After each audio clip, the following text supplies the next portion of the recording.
Guys, wag nyo naman akong awayin kung hindi nyo pa nakuha ang inyong financial assistance dun sa Action Fund. Kasi wala naman po kaming kinalaman dyan. Tanungin natin si Mr. President kung kailan magbibigay ng pondo para sa Action Fund, para sa ating mga OFW. Maraming nagtatanong sa inyo, nagagalit kasi yung Action Fund nga, hindi pa daw nila nakukuha. Pag nag-follow up sila, walang pondo, laging walang pondo. Pinarating natin ito sa DMW yung mga nangaaway na hindi pa daw nila nakukuha yung Action Fund nila.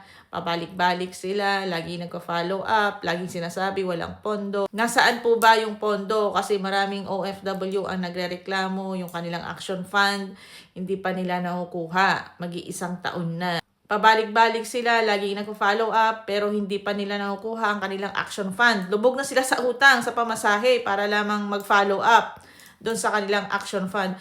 Bakit pag nag-follow up kayo, kailangan nyo pang pumunta sa mga branch ng kung saan kayo nag-file ng inyong Action Fund? Pwede nyo naman silang tawagan, ba't kailangan nyo pang pumunta doon? Sayang naman ang inyong pamasahe. Yan din kasi ang mahirap sa bansa natin. Kung hindi ka pupunta sa mismong ahensya ng ating gobyerno, hindi ka papansinin. Kung tawag-tawag ka lang, mag-i-email, parang walang nangyayari. So, kailangan talagang sadyain para mapansin. 'Di ba? Ang laki ng pagkakaiba pagdating sa ibang bansa. Grabe. Kaya marami tayong kababayan na gustong umalis sa Pilipinas.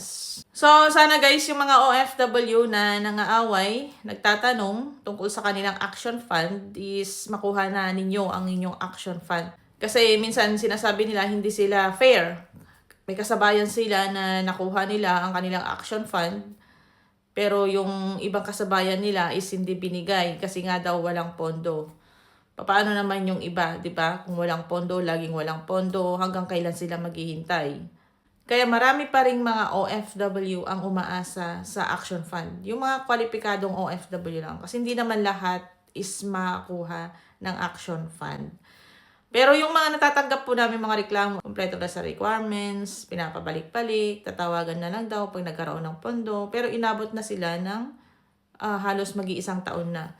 Sana sila ang unahin na bigyan ng Action Fund kasi ang tagal na nilang naghihintay. Ang nangyayari yata kasi kung kakilala ka, may kakilala ka, kakilala mo yung nandoon sa loob, kaibigan mo man, kamag-anak, sila yata yung unang nabibigyan ng Action Fund. Wag naman sana, dapat maging patas lahat.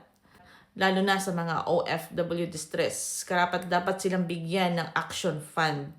Kaya sana panawagan po namin sa DMW, ibigay nyo na po ang Action Fund ng mga OFW na matagal nang naghihintay. Kasi kawawa naman po sila. Pabalik-balik na lang sila, pinapabalik-balik, sinasabi na walang pondo. Sana naman is wag nyo na silang paasahin kasi yung pamasahin nila na ginagamit para pumunta sa DMW ay inutang pa nila. Hindi pa na nila nakukuha ang kanilang Action Fund pero lubog na sila sa utang dahil nga sa pamasahe. Magkano ba ang makukuha nilang financial assistance? 20? 10? So, hindi natin alam kasi hindi pa natin nasibukan. Pero may nagsasabi, nakatanggap ng 20, nakatanggap ng 10. So, iba-iba. Siguro depende sa evaluation ng DMW.